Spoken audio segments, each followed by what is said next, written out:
So today let's learn about structs and methods in Golang. So what you should know about structs is that they help you to create your custom data types, and the methods are basically functions that help you to write functions that consume your custom data types. So today I'm going to create 3 custom methods and structs, and we'll create one for a circle, and the methods of calculating the area of a circle and perimeter of a circle, and we'll also create for a rectangle, and then we'll write functions to calculate the area and perimeter of a rectangle, and then we'll finish with a person struct that says hello to a person. So we can create our first struct, which is going to be the circle struct.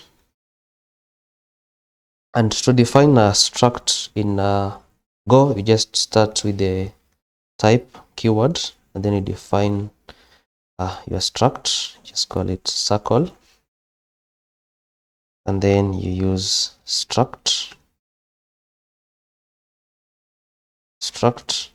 and then here you're going to define your custom data type. So in our case, I'm just going to say radius, then it's going to be a float 64. So this is my custom struct.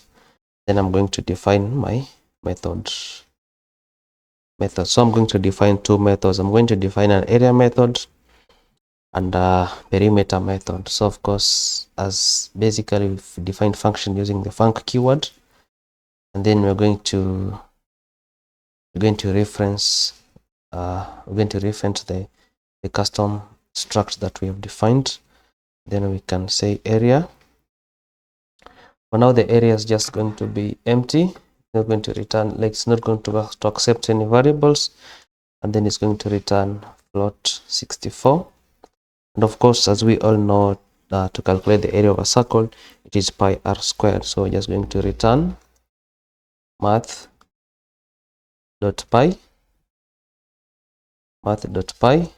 and then multiplied by the radius, of course, c.radius. That's how we reference their custom data type here, radius, and then multiply by the radius again. So it's supposed to be c.radius. So that's how we calculate the area. And of course, I can just copy that so that we can define one for the perimeter. The perimeter of a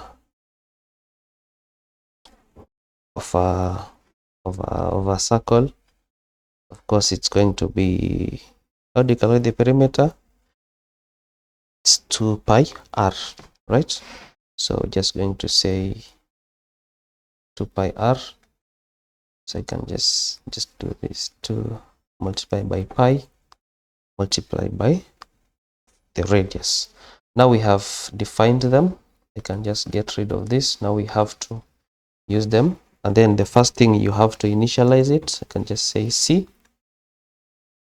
I'm going to initialize it so that we have the circle. Of course, the circle accepts the radius. Of course, I can start with the radius of maybe 5. Okay, and then I can maybe say fmt dot print. I can say printf so that I can format it with some text. Then I can say circle. Then I can say maybe radius is equals to, and you can just format it as well to f. Then in a new line, then we can get the radius. Okay, so the radius is going to print out the radius, and then we can just copy this, and then we print out the area. Then we can say the area, and then we can say equals to that, and then we're going to print out the area. We're just going to say c.area. You can also print out the perimeter. c dot perimeter. You can just say perimeter, and then we can run it.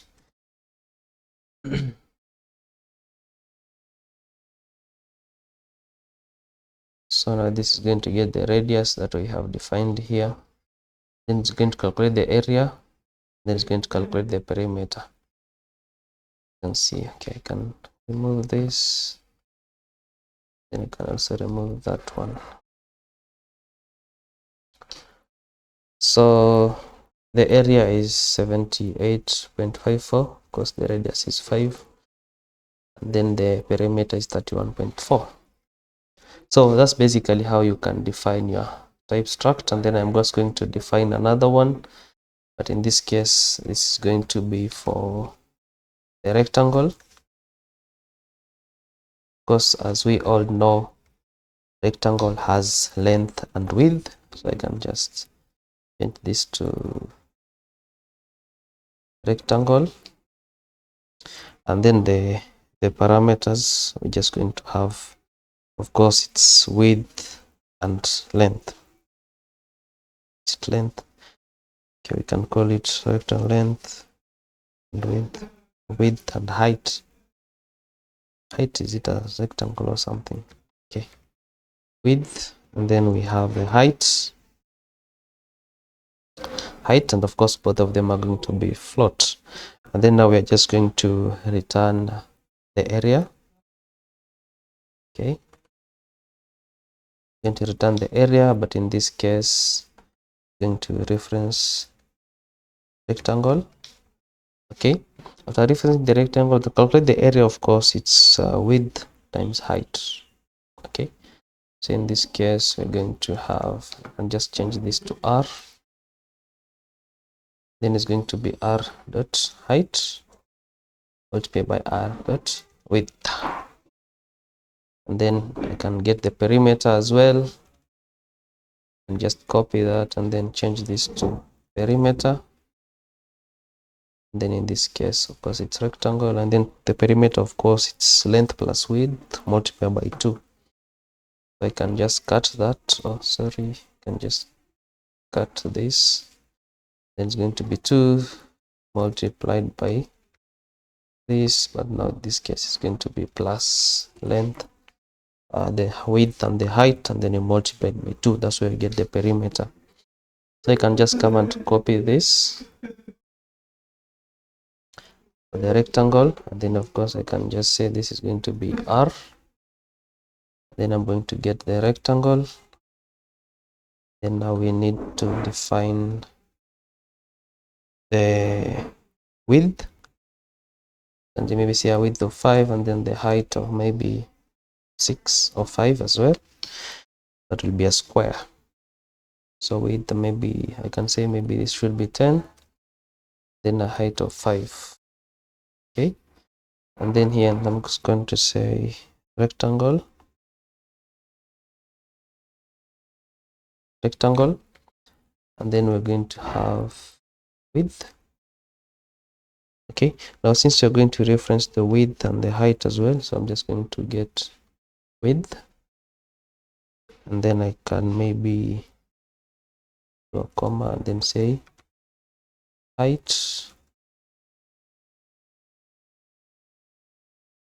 and then here I have to supply the r dot width, then r dot height. Okay, so that I can capture the width and the height.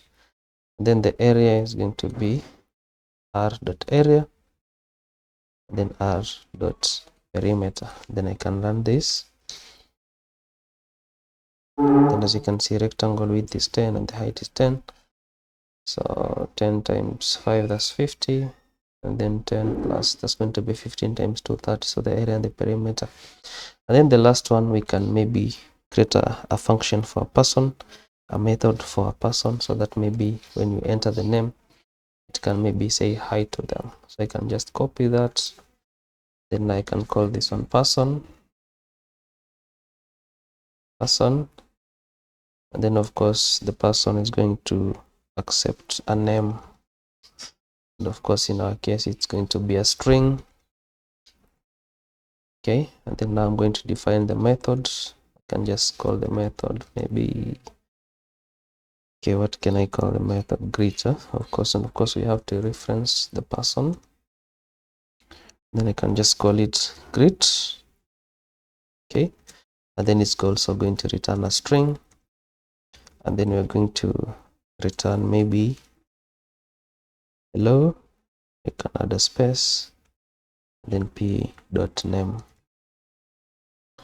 Then I can come down here and define the person. Let's call them p, and just say p, and then we say person, and then we pass the name, and then I can just say my name as Clinton Moshe. And then now I have to copy this. I can copy that, and then I can say maybe